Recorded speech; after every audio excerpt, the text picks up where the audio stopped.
ओम शांति। रेखा बहन, आप ओम तक शांति। ओम शांति। स्वागत है आपका इस सभा में। देखो थैंक यू। कैसे पिता परमात्मा ने आकर के विश्व को एक परिवार बना दिया है और हम सभी के हो जाते हैं तो सभी हमारे हो जाते हैं। तो आज आपसे मिलने का ड्रामा में मूड है, मौका है, बड़ी हमें खुशी है, प्रसन्नता है। और आज हम आपका जीवन अनुभव सुनेंगे, कैसे आप ज्ञान में आए, कैसे आपको ज्ञान की कौन कौन सी बातें आपको बहुत अच्छी लगी, जिससे आप प्रभावित हुए, क्या आपकी परमात्मा के ज्ञान को मिलने से पूर्व में मान्यताएं थी परमात्मा के बारे में, और ऐसी कौन सी पॉइंट से वो बात की मान्यता परिवर्तित हो गई, क्या आपने अपने जीवन में वो परिवर्तन पाया, पहले आप क्या थे, बाद में क्या बने, कौन से विघ्न आपको इस ज्ञान मार्ग में आए और उन विघ्नों पर विजय प्राप्त करके कैसे आप एक विजयी रतन बन गए, इसकी यश गाथा मैं कहूँगा आपके ही मुख से हम सुनेंगे। तो आज सभा में हमारे चंपा बहन जी भी उपस्थित है। चंपा बहन, आप स्वागत करो। रेखा बहन लंदन से है। चंपा बहन। ओम शांति। ओम शांति। आपका बहुत बहुत स्वागत है। बड़ौदा में आपका बहुत बहुत स्वागत है। जी जी, थैंक यू। जी रेखा बहन, आप अपना अनुभव शुरू कर सकते हैं सुना। जी ओके, थैंक यू। तो आज तो बहुत खुश हो रही हूँ मैं कि देखो एक लॉकडाउन की बेनिफिट हो गया। पहले भी साइंस से तो हम नज़दीक तो थे ही, लेकिन इस लॉकडाउन में तो और भी, जैसे कि कोई भी बॉर्डर्स नहीं रहा है, देशों की कोई भी बॉर्डर्स नहीं रहा। सच में जैसे कि दुनिया अभी एक हो गई है। तो हमको बहुत खुशी होती है कि यहाँ बैठे भी हम अपने भाई बहनों से, बड़ौदा के भाई बहनों से मिल पा रहे हैं और बात भी कर पा रहे हैं। तो आज हम अनुभव सुनाएंगे। तो मैं भी अपने अनुभव ऐसे बोला तो मैं अपनी मेमोरी ट्रैक में जा रही थी कि क्या क्या बातें, क्योंकि पहले जब ज्ञान में आते हैं तो कोई बातें तो बहुत जैसे कि छप जाते हैं, और कोई बात याद करनी होती है सुनाने के लिए। तो आज हम सोच रहे थे कि चलो हम अपनी पूरी कहानी सुनाएं। तो ये 94 की बात है जब हम बाबा के पास आए। अभी तो हम लंदन में हैं 13 साल से, लेकिन वैसे तो भारत में चेन्नई में पले हैं, साउथ इंडिया में। तो चेन्नई में ही पढ़ाई की, और उस समय मैं समझती हूँ हम टीन्स में थे, 16-17 साल के होंगे। तो उस समय वैसे तो हम कोई ढूंढ तो नहीं रहे थे, और भक्ति में भी हमारा कुछ अलग ही तरीका, जैसे हम भक्ति बहुत वो सब जैसे कहते हैं इसे करना है वैसे करना है, हमेशा हमको क्वेश्चन होता था। लेकिन भगवान तो ऐसे नहीं सोचेंगे, क्यों ऐसे फिर हमको करना है, मन में क्वेश्चंस थे। और हम जैसे कि देवी देवताओं को फ्रेंड्स की तरह देखते थे। कुछ अलग ही तरीके से हमारे अंदर भावनाएं होती थी। और वैसे मैं समझती हूँ ये है 94 की बात। तो उस समय पढ़ाई, अभी स्कूल फिनिश किया, तो वैसे तो कुछ खास ढूंढ नहीं रहे थे, लेकिन बहन पहले लौकिक बहन जाने लगी। तो एक हंसी की बात है कि हमारे दोस्त जब ऐसे बोला कि मेरी बहन जाने वाली है, तो मुझे कहा कि मेरी बहन भी जाती है वहां पर। आप देखो ब्रह्म कुमारियों का उस समय उतनी नहीं, प्रबल नहीं थे। तो उस समय फिर भी कोई कोई को शंका होता है, ये लोग क्या करते हैं, क्या होता है।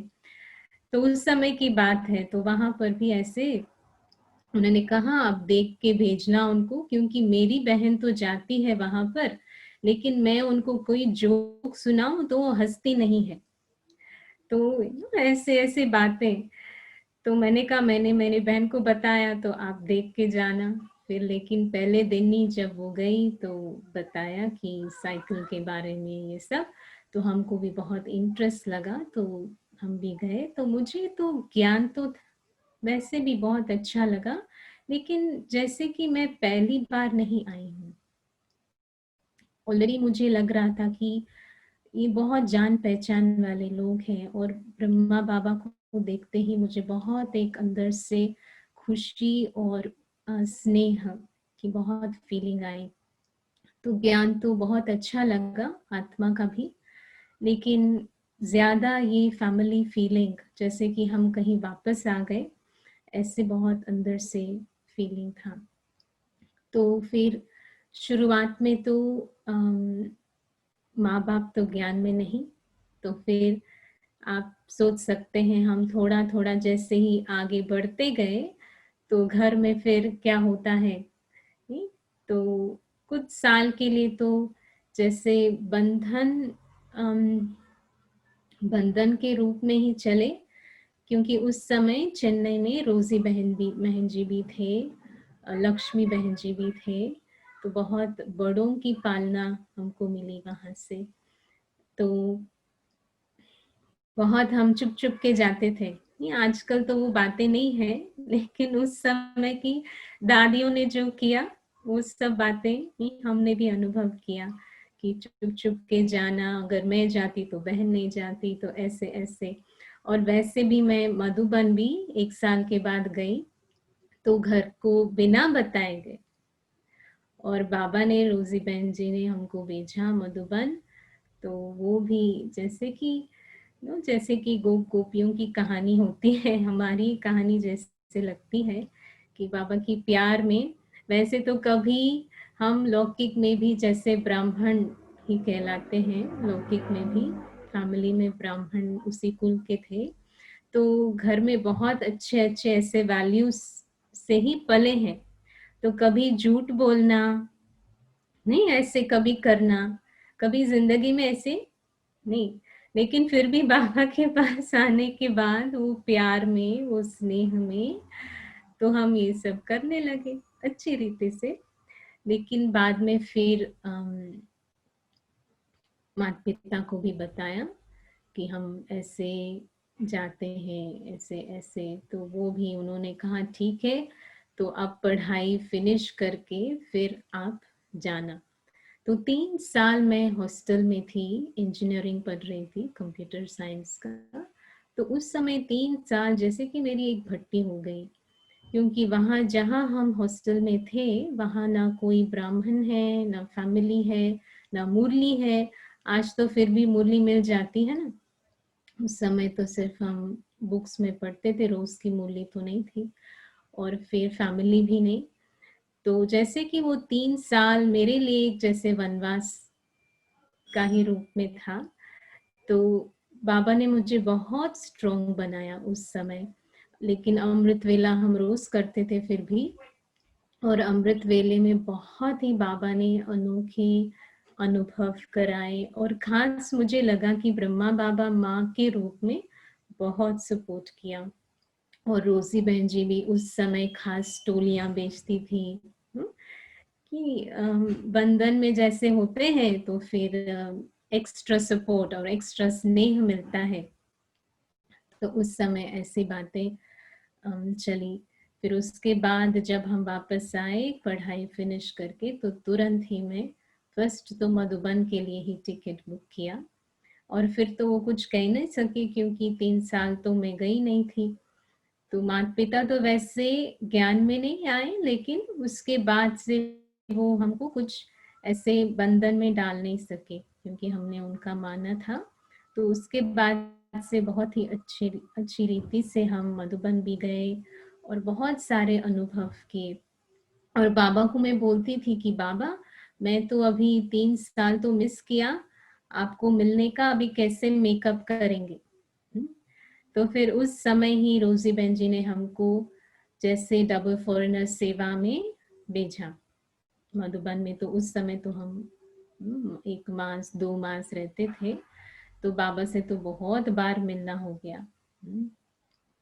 तो उस रीति से मैं समझती हूँ मेरा जो ब्राह्मण चाइल्डहुड है, जैसे होता है फैमिली के साथ सबसे मिलना जुलना, ऐसे नहीं था।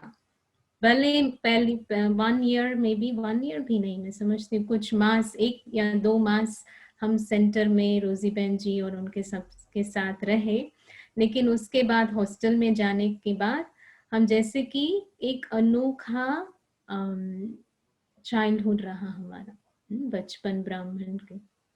तो उस हिसाब से हम अंदर से बाबा ने हमको बहुत स्ट्रॉन्ग बनाया, क्योंकि जहाँ भी है कोई भी सिचुएशन है, लौकिक का भी सपोर्ट नहीं है, ब्राह्मण फैमिली का भी नहीं है, लेकिन फिर भी हमको ऐसे इस पथ में चलना है, तो उसके लिए बाबा ने जैसे एक बल एक भरोसा, तो पहले से बीज ही वही रहा है हमारे ब्राह्मण चाइल्डहुड का कि यही मंत्र, एक बल एक भरोसा से हम चले हैं। तो उसके बाद तो और भी बहुत सारी बातें, लेकिन उसके बाद सेवाओं में लग गए हम, और मैं लौकिक भी काम कर रही थी, क्योंकि पूरे सेंटर में सरेंडर होने की बात नहीं थी, क्योंकि घर में अभी भी चल रहा था, तो लौकिक काम भी कर रही थी और सेवाएं भी।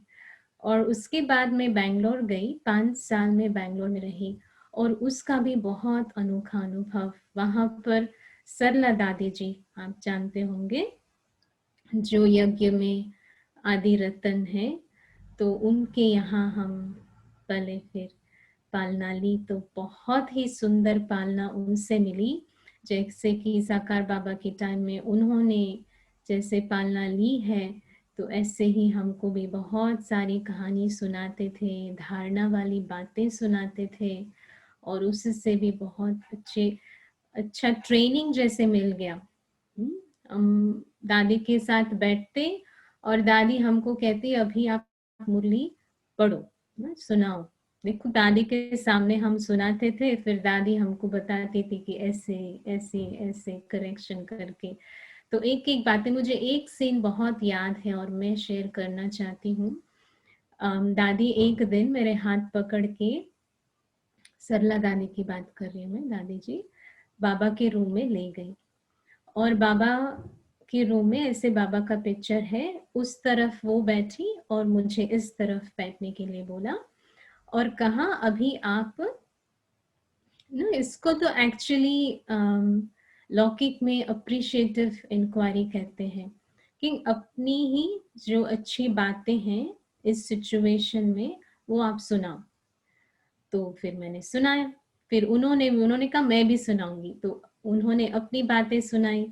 तो जैसे कि बहुत ही अपने अंदर गुण कैसे देखने हैं और वो गुण को कैसे बढ़ाना है, और औरों में भी वो कैसे गुण देखने हैं, उन्होंने जैसे कि बहुत अच्छी रीति से किया। तो दादी जी के मन में हमारे लिए जो ऊंची दृष्टि बाबा की जो है, वो मैंने उनके थ्रू देखा। तो वो भी बैंगलोर में बहुत अच्छी ट्रेनिंग मिली।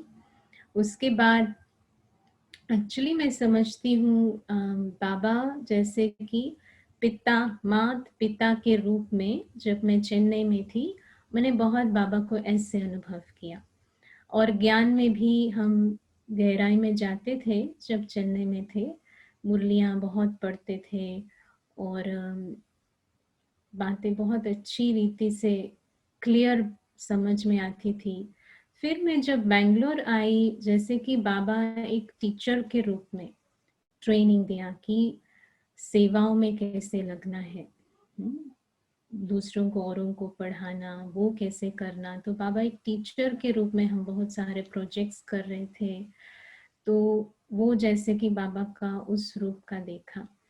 फिर उसके बाद मैं समझती हूँ बैंगलोर में भी बहुत सारी बातें तो सभी ब्राह्मण स्पेशली बाबा के पास आने के बाद बहुत सारी बातें तो आएंगी, टेस्ट पेपर्स आएंगी हमको देखने के लिए कि हम कितना स्ट्रॉन्ग बने हैं। तो ऐसे ही शरीर का भी बहुत सारे प्रॉब्लम्स आए। हम काम भी कर रहे थे तो उसमें भी, और सेंटर्स में भी एक दो से मिलकर कैसे चलना।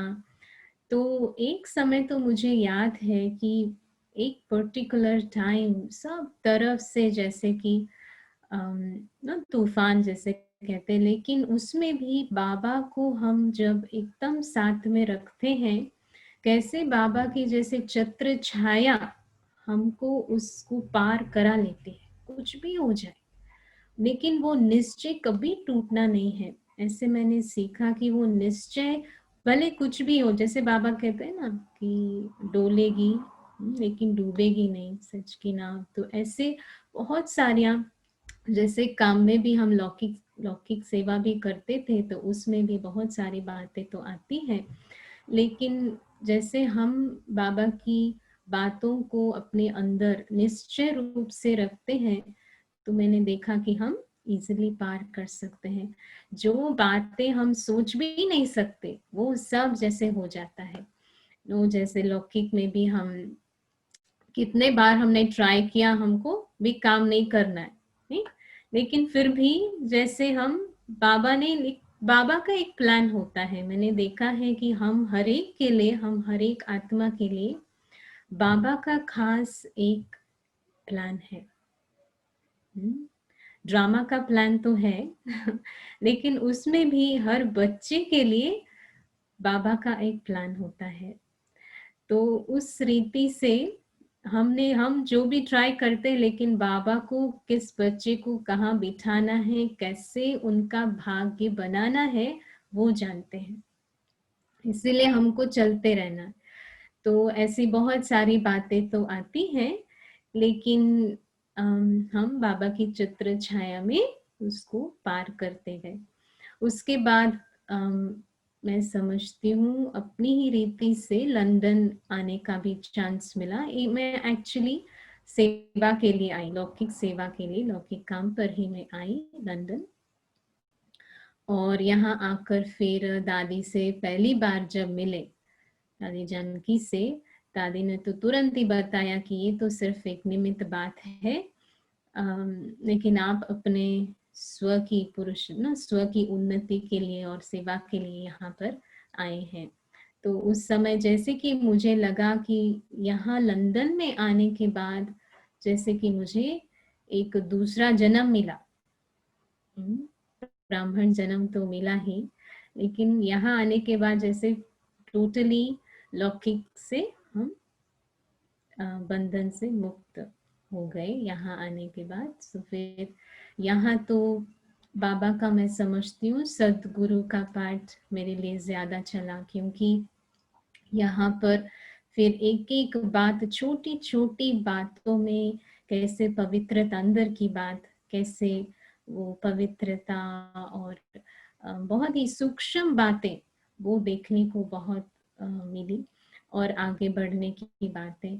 तो यहाँ पर जब हम दादी से मिले तो दादी की पालना तो आप तो जानते ही हैं, लेकिन मुझे तो बहुत ही जैसे हम लोग रोज जाते थे सवेरे दादी से आलमंड्स लेने के लिए, बादाम लेने के लिए। तो दादी हरे को जैसे सिर्फ एक क्षण का भी दृष्टि हो, लेकिन मुझे लगा जैसे उन्होंने साकार बाबा से पालना ली है, हम सबको उतना ही देना चाहती हैं। तो बहुत ये अनुभव हुआ। और दादी की पालना हमने देखी, जैसे कि लंदन में दो बातें मुझे खास नजर आई। एक तो बाबा तो हमेशा कहता ही है ऑनेस्टी, ऑनेस्टी की बात। तो ऑनेस्ट हम डबल फॉरेनर्स में तो वो है ही ऑनेस्टी, सत्यता या फिर वो जो कहते हैं, और फिर ह्यूमिलिटी, नम्रता, ये 2 बातें। और हमने ये भी देखा कि अगर कुछ होता है तो जैसे कि नेक्स्ट डे कुछ हुआ ही नहीं, ऐसे ही बात करेंगे ना, उसको पकड़ के नहीं रखते। तो ये बातें दादी की ट्रेनिंग में हर घर में, घर घर जैसे सेंटर जैसे बना है, तो वो हमने बहुत देखा यहाँ पर। और पहले से ही मुझे, पहले जब बाबा के पास आई तभी से मुझे था कि मुझे समर्पण होना है, फिजिकल रीति से भी, मन से तो समर्पण थे ही, लेकिन लौकिक घर में ऐसे बंधन था। तो फिर मैंने सोचा नहीं, कभी तो होगा। तो फिर ये अपॉर्चुनिटी जब आई तो फिर मैंने दादी से पूछा, और दादी ने तो बहुत खुशी होकर कहा कि हाँ भले। तो उस समय मैंने लौकिक काम छोड़ा, फिर पूरी रीति से बाबा के घर में समर्पण हुए। तो उसके बाद तो और भी सूक्ष्म बातें अपने अंदर नजर आने लगी।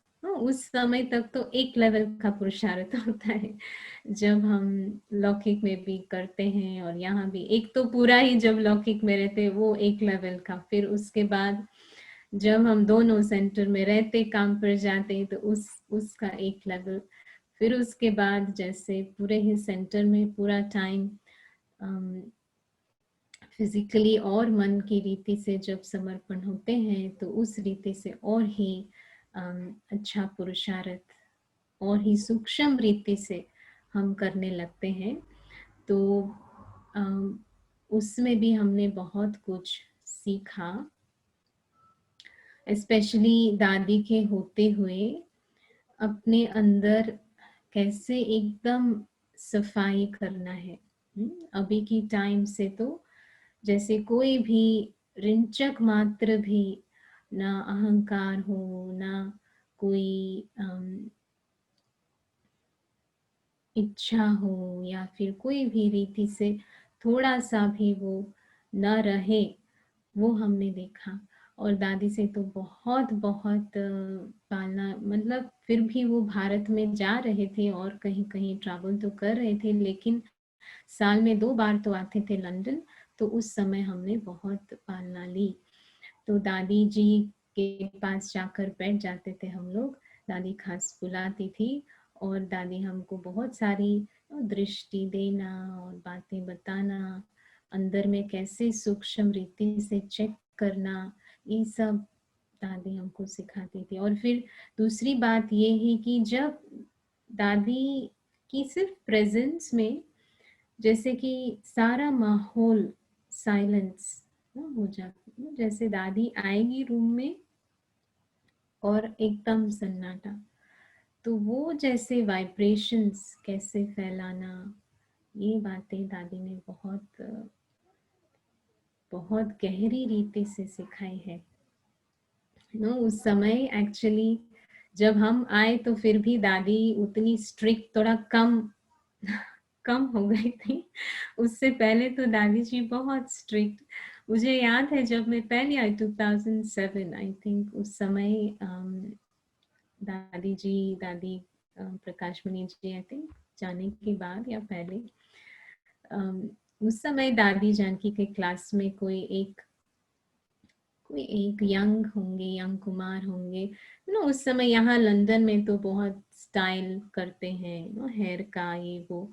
तो दादी ने उनको देख के कहा अभी तुरंत क्लास के बाहर जाना, मतलब उनको ये क्या बनाया है लेकिन वो भाई मतलब इतनी ट्रस्ट है, वो भाई बाहर जाके भी खड़े रहे, जब तक मुरली खत्म न हो गई वो बाहर खड़े रहे, फिर बात किया। तो मतलब दादी को छोटी छोटी बातों में भी कैसे बाहरी रीति से हम कुछ करते हैं तो अंदर में कैसे वो चेंज होता है, वो दादी ने बहुत सूक्ष्म रीति से समझाती थी। तो ऐसे बाबा के पास तो माता पिता, टीचर, सदगुरु और बाबा के पास जैसे हम बिलवेड, उसका भी बहुत अनुभव किया।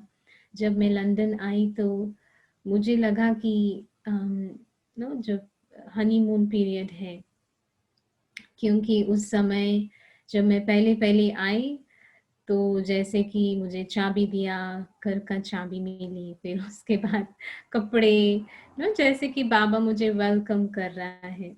तो हर रीति से, हर संबंध से बाबा ने अपनी तरफ से बहुत बहुत अनुभव कराए। तो मैं समझती हूँ हमारी तरफ से हम कितना रिटर्न दे रहे हैं। और फिर यहाँ सेवाओं के रूप में तो बाबा ने बहुत बहुत भाग्य बनाया है। यहाँ पर हर कदम में सेवा है, फिजिकल रूप से भी और बाकी रूप से भी। तो ऐसे बाबा के पास आकर के बहुत अनुभव किए।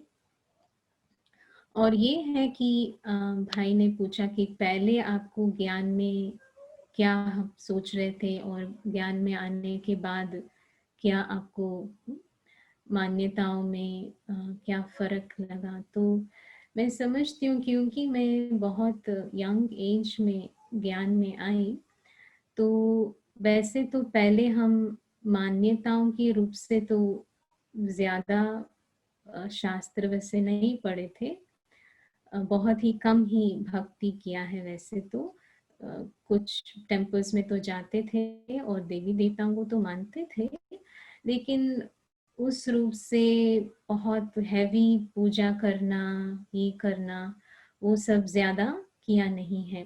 लेकिन मुझे इतना तो था कि भगवान ये सब जो करते हैं रिचुअल्स, तो वो मुझे सेंसिबल नहीं लग रहे थे।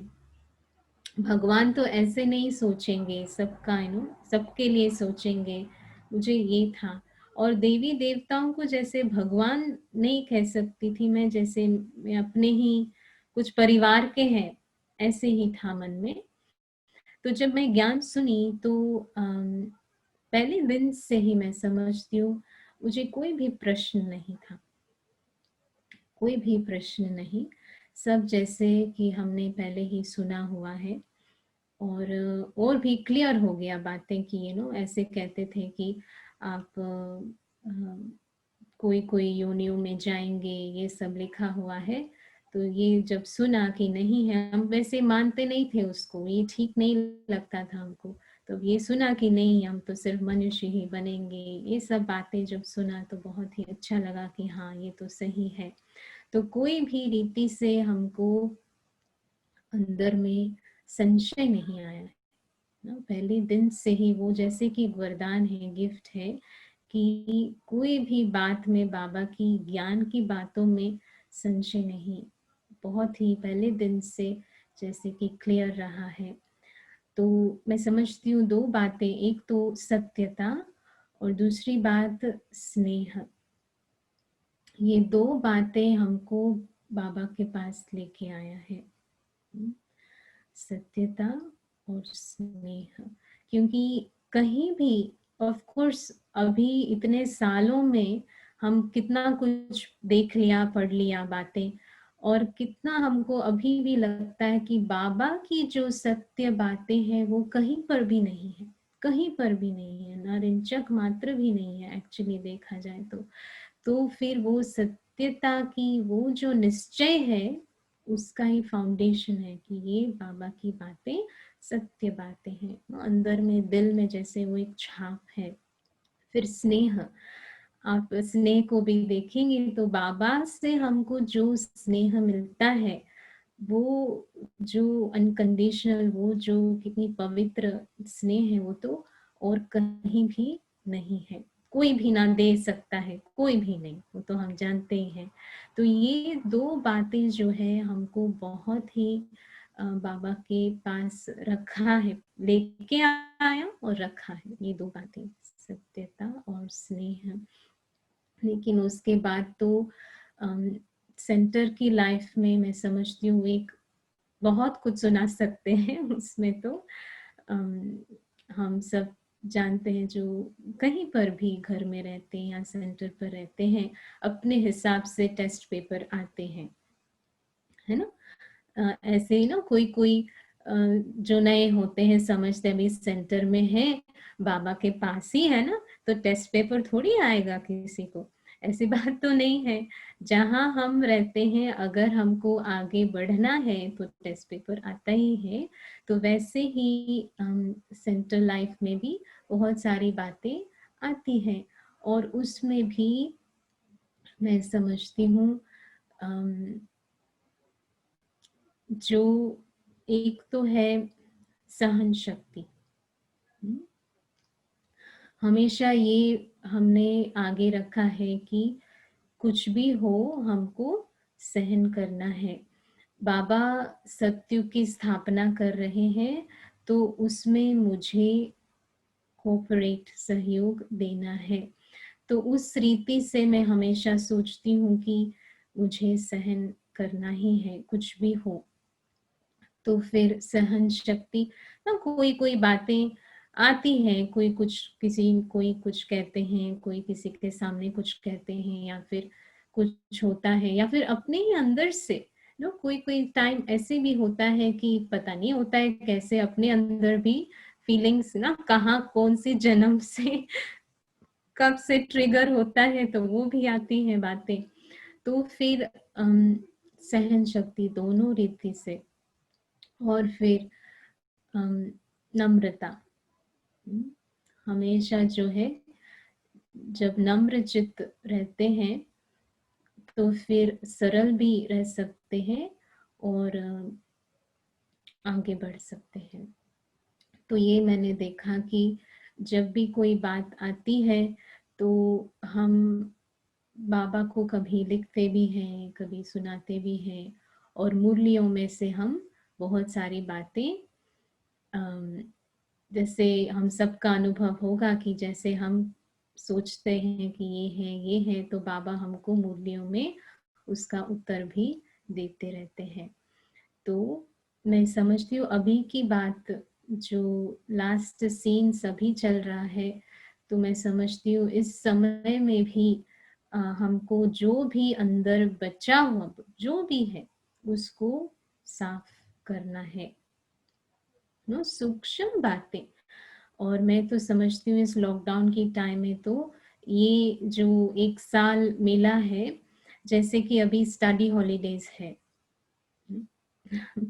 एग्जाम के पहले हमको स्टडी हॉलीडेज एक्स्ट्रा मिलता है ना पढ़ने के लिए, तो लगता है कि ये जैसे कि स्टडी हॉलीडेज है। और अभी हमको बाबा ने कहा है आदि सो अंत, जैसे हमको अभी ये समय मिला है बातें चेक करने के लिए, तो जो भी रहा हुआ है अंदर उसको साफ करना है। यही जैसे कि अंदर में एक एम रहता है। और ये भी बातें हैं कि हम जब लंदन में आए तो अभी तो 13 साल हो गया है यहाँ पर, तो फिर भी यहाँ पर जितना मैंने सीखा है मैं समझती हूँ उससे पहले तो उसके पहले से बहुत ज्यादा यहाँ पर सीखा है। यहाँ आकर के दादी के साथ भी और सेंटर में रहते भी बहुत कुछ सीखने को मिला है। और परिवार में एक दो को कैसे सम्मान देना, ये सब दादी हमको सिखाती थी। कैसे एक दो को रिगार्ड देना है, कैसे एक दो को स्नेह से देखना है, ये सब बातें भी बहुत एक एक दिन मैं समझती हूँ बहुत अमूल्य है। जैसे बाबा ने कहा कि दादी को यहाँ मधुबन का मॉडल बनाओ, तो जैसे यहाँ ग्लोबल हाउस ऐसे ही है, मधुबन की मॉडल जैसे ही है, बाबा का रूम कहो। तो यहाँ पर जो हमने तपस्या के रूप से कर पाए हैं, साइलेंस के रूप से अनुभव कर पाए हैं, बहुत ही अनोखा रहा है और उससे भी बहुत मदद मिली है। मैं समझती जब मैं यहाँ पर आई तो मुझे लगा कि वैसे भी बाबा का यूनिवर्सिटी तो राजाओं को क्रिएट करने का ही है। तो खास मुझे लगा यहाँ पर ग्लोबल हाउस में कि दादी की ट्रेनिंग से सभी जैसे राजा बन रहे हैं। क्योंकि जब हम यहाँ पर आते हैं जैसे कि हमको सब कुछ अब खुद ही करना होता है। जैसे वैसे भी फॉरेन में, भारत के बाहर सब कुछ खुद ही करते हैं, लेकिन यहाँ पर बातें आती है तो भी हम उसको डील करना सीख लेते हैं।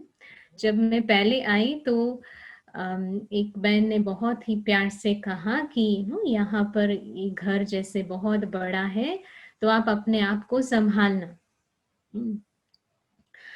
तो उस समय तो मैं ज्यादा समझी नहीं, मैंने कहा ठीक है। फिर बाद में समझ में आता है कि बहुत सारी बातें आती है तो कैसे उसको डील करना है, अपने अंदर से वो क्षमता जैसे हम उत्पन्न करते हैं। तो इसीलिए जैसे मुझे लगा कि ये राजाओं का जैसे बनाने की जगह दादी ने क्रिएट किया है, ऐसे वैसे नहीं। यहाँ पर राजा बनने के लिए ही यहाँ वो राजा बनते हैं, वही यहाँ रह सकते हैं। क्योंकि ऐसी बातें आती है ना, कोई भी डिपेंडेंसी नहीं है, ना दादी अपने ऊपर डिपेंड करने देती, ना वो किसी पर डिपेंड करती। तो हमको भी ऐसे ही सिखाती कि आपको भी ऐसे ही बनना है। तो बाबा के पास तो यहाँ ऐसे बहुत सारे अनुभव रहे। और क्या आप सुनना चाहेंगे? और क्या? जो भी आप अभी सुनाना चाहे सुना सकते हैं, हमारे पास थोड़ा टाइम है। तो ऐसा विघ्न आया हो जो आपने पार किया हो, उसके बारे में। विघ्न, हाँ, विघ्न तो मैं समझती हूँ जब मैं बैंगलोर में थी उस समय शरीर का एक बहुत ही बहुत यंग थे उस समय, तो मैं समझती हूँ 20s में होंगे। तो उस समय एक शरीर का एक बीमारी आया, तो फिर नहीं ऐसे सोच नहीं सकते उस उम्र में भी ऐसी बीमारी आएगी और क्यों आई वो कुछ भी नहीं, ऐसे कुछ अकाउंट्स होता है ना। तो फिर मैं जब ऐसे थे तो फिर मधुबन में गए, फिर वहां भी डॉक्टर उसने भी कहा कि नहीं आप तो अभी योग से ही ये ठीक हो सकता है, योग करना मतलब और कोई और कुछ इलाज नहीं है, योग ही करना है। तो उस समय फिर क्या करें, लेकिन उस समय भी बाबा की मदद बहुत रही।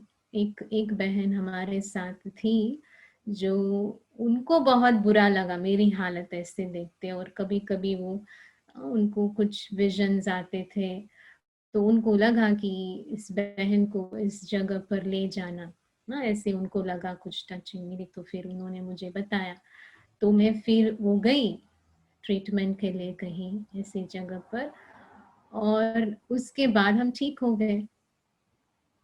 हाँ, मतलब सोच भी नहीं सकते कि किसके द्वारा कैसे बाबा किसी को मदद करता है ना। जैसे कि सब हाथ उठा देते हैं उस समय, फिर किसी के द्वारा बाबा ने ऐसे कहलाया कि बोले इसको यहाँ ले जाओ। हम ऐसे तो हम ट्रांस ऐसे तो हमने तो कोई ऐसे विजन्स नहीं देखे, लेकिन ऐसे किसी के थ्रू करवा के बाबा ने हमको जैसे एक मार्ग दिखाया। तो उसके बाद तो हम ठीक हो गए। तो ऐसे बीमारी की एक बात आई, फिर उसके बाद लौकिक में ही ये मैं समझती हूँ ये विघ्न तो था ही बंधन का, तो वह कैसे वो पलट जाता है। एक बहुत बाबा की जो जादूगरी है ना, बहुत ही अनोखा है। जैसे तो माता पिता तो ज्ञान में नहीं थे, तो जब मैं वापस लंदन आई तो एक बार गई मैं बैंगलोर, तो पिताजी को लौकिक कैसे भी उनको नजदीक ले आना है ऐसे मन में था। तो फिर हम बात किया थोड़ा सा, फिर वो एक्चुअली सेंटर में लग रहे, वही एक बड़ी बात है। मतलब इतनी एंटी होके, मैंने बहुत डिटेल में आपको नहीं सुनाया है, लेकिन शुरुआत में जब हम आए बहुत ही एंटी थे माँ बाप। थोड़ा सा सुनाया, लेकिन इतना कि उनको लग रहा था कि हम लोग जैसे कि जादूगरी कर दिया है ना, ब्रह्मा कुमारी ने इनके ऊपर कुछ जादू किया है। तो माँ तो पिल्लों के अंदर कुछ कुछ रखती थी ताकि हम उससे इम्पैक्ट ना हो, इतनी बातें। बहुत रोकना और रोना भी, चलो मार खा लो वो तो हम खा लेंगे, कोई आपके सामने माँ बाप आके रोए कि आप ऐसे नहीं करो, तो फिर कैसे अंदर में, फिर भी बाबा ने कैसे शक्ति भरी अपने अंदर कि उसके वो होते हुए भी हम आगे बढ़ सके। तो ये तो शुरुआत की बातें हैं जो विघ्न लौकिक रीति से आए, शरीर के रीति से आए, और सेवा में तो आते ही हैं विघ्न, जैसे संस्कार। कभी कभी लगता है कोई कोई अगर हम अपने ऊपर काम कर रहे हैं तो कोई सेवा में हम आते हैं, सेवा साथी भी होते हैं, तो भी उनके साथ भी क्यों हैं, क्योंकि हमारे अंदर हमको कुछ चेंज करना है, इसीलिए वो सरकमस्टेंस, वो सिचुएशंस भी आते हैं। तो ऐसे भी हम सेवा में विघ्न नहीं, लेकिन जब हम साथ में काम करते हैं तो उसमें तो विघ्न आते हैं, तो उसमें भी हम पार कर पाए। तो मेन विघ्न तो यही बातें थी कि शरीर की बीमारी और ये लौकिक में। तो हाँ, ये बातें भूल गई मैं बताना कि फिर क्या हुआ कि पिताजी सेंटर में रहे बैंगलोर में कुछ दिन। हाँ, उतना तक चेंज आया, देखो सोच भी नहीं सकते कि वो आएंगे। फिर वो सेंटर में जब रहे तो फिर उन्होंने देखा कि क्या करें ये, फिर वो मधुबन आए। भले बाबा के बच्चे नहीं बने, फिर भी मधुबन आए, दादी जानकी से मिले, हाँ, देखा, सब कुछ देखा। तो उनके अंदर एक विश्वास कि ये अच्छी जगह है, ये अच्छे लोग हैं, तो उतना तक तो वो चेंज आया। और माँ भी ऐसे। तो मैं समझती हूँ, इसीलिए मैंने कहा शुरुआत में, जब एक बल, एक भरोसा, निश्चय रहता है तो फिर अंत तक बाबा की छत्र छाया में होते हैं हम। वो कैसे भी बदली हो जाते हैं वो भी। तो ये दो बातें तो विघ्न के रूप में थी।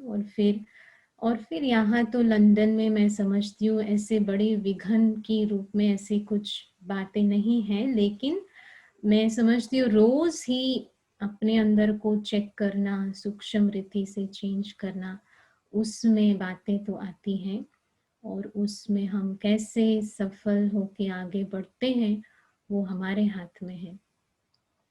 और मैं समझती हूँ ज्यादा मुरली में और ही गहराई में जाना मैं यहाँ आकर के सीखा है।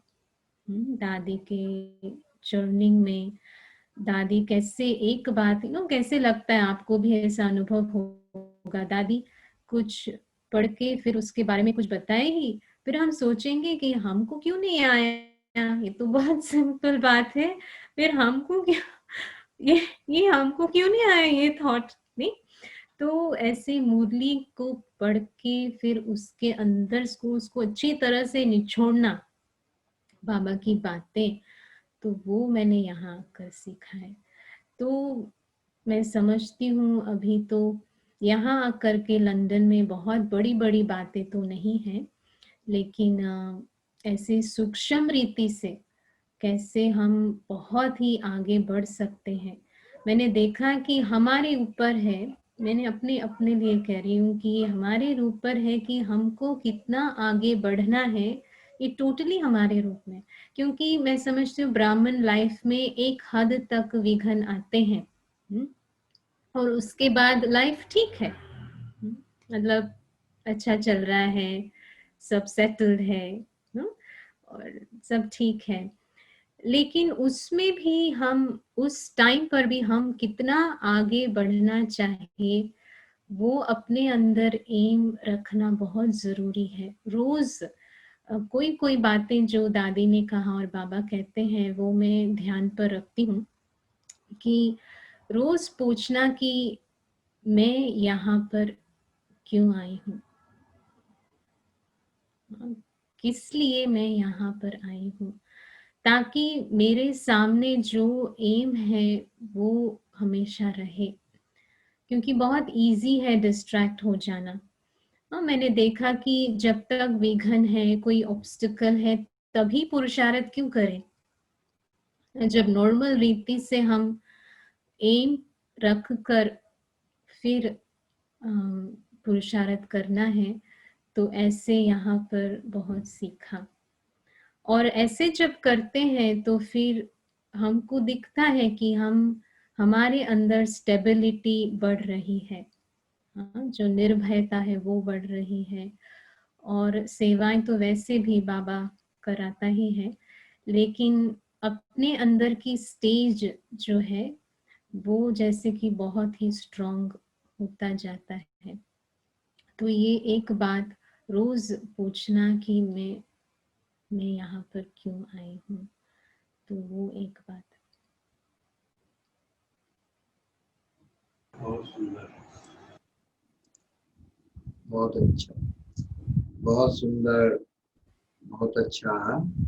देखो आपकी बातों से सुन करके समझ में आता है कि आपके जीवन के जिस बीज के आपने बात कही, एक बल एक भरोसा, यही मैं समझता हूँ जीवन में, इस ईश्वरीय जीवन में जीने का वो आधार बनती है। क्योंकि बातें तो बहुत आती है, और जब एक बल एक भरोसा होता है तभी हम हमारे इस ज्ञान मार्ग की परीक्षाओं में जीत सकते हैं। साथ साथ आपने बहुत सही बताया कि संगठन में होते हैं तो बातें बहुत आती है, लेकिन वो समाने की शक्ति आपने डेवलप कर ली है, वो सीख ली है, तो बातें बहुत आती है, लेकिन उसमें फिर संघर्ष में वो बातें नहीं बनती है। उन बातों को, उन शक्तियों के आधार से हम समा लेते हैं, और समा लेते हैं तो समन्वय से फिर हम आगे बढ़ सकते हैं। और साथ साथ जो आपने कहा, तो इससे समझ में आता है कि निर्मोही पने का आपके अंदर एक गुण है कि माँ बाप का आकर के रोना उस शुरुआती दिनों में, ये सब बातें जो थी, फिर भी आप वो इमोशनल अटैचमेंट आपके अंदर ना हो करके ईश्वरीय इमोशंस में ही आप रहे। ये किसी भी देहधारी के प्रति मोह न होना, ये आपकी बातों से प्रतीत होता है। आपके चेहरे से और आपकी बातों से आपने जो सौम्यता का विशेष गुण है, इसकी भी प्रतीति हमें भी और हमारे भाई बहनों को हो रही है। तो आज आपसे मिलकर बहुत खुशी हो रही, आपकी बातों को सुनकर और भी आनंद आया। और हमारे चंपा बहन से भी मैं गुजारिश करूंगा, चंपा बहन आज भी शुक्रिया अदा करें हमारी मीठी मीठी रेखा बहन का, जो लंदन से आज उन्होंने इतना सुंदर और इतना शांति से अपना अनुभव सुनाया। चंपा बहन। ओम शांति। बहुत ही आपका अनुभव कहानी के रूप में सुना, टाइम कहाँ गया चलना पता भी नहीं पड़ा। और अभी आपको निमंत्रण देते हैं कि इंडिया में आओ तो आना। शांति। थैंक यू चंपा बहन। तो रेखा बहन अभी 2 मिनट बाबा की याद में बैठते हैं, आप सभी भाई बहनों को दृष्टि दें और फिर हम पूरा करेंगे, ठीक है? Okay, so thank you once again. ओम शांति। चलिए 2 मिनट। Thank you. आप सबसे भी मिलके बहुत बहुत खुशी हुई। बहुत बहुत धन्यवाद।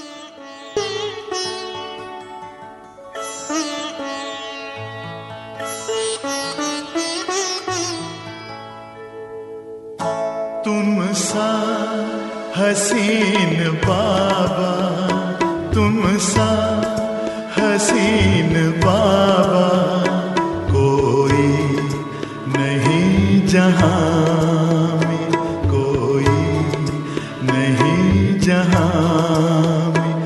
तुमने हंसी बनाया, तुमने हंसी बनाया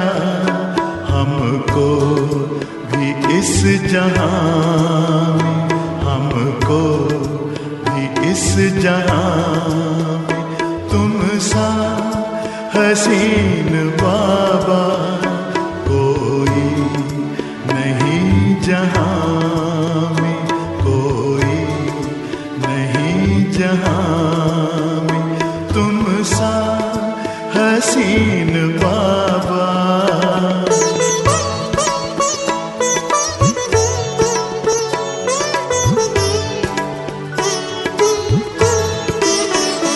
सूरज या चांद किससे, सूरज या चांद किससे तुलना करूं तुम्हारी, तुलना करूं तुम्हारी। रचता है तू सभी का, रचता है तू सभी का, रचना है सब तुम्हारी, रचना है सब तुम्हारी। तू है जहां से न्यारा, तू है जहां से न्यारा, उपमा नहीं जहां में, उपमा नहीं जहां में तुम सा हसीन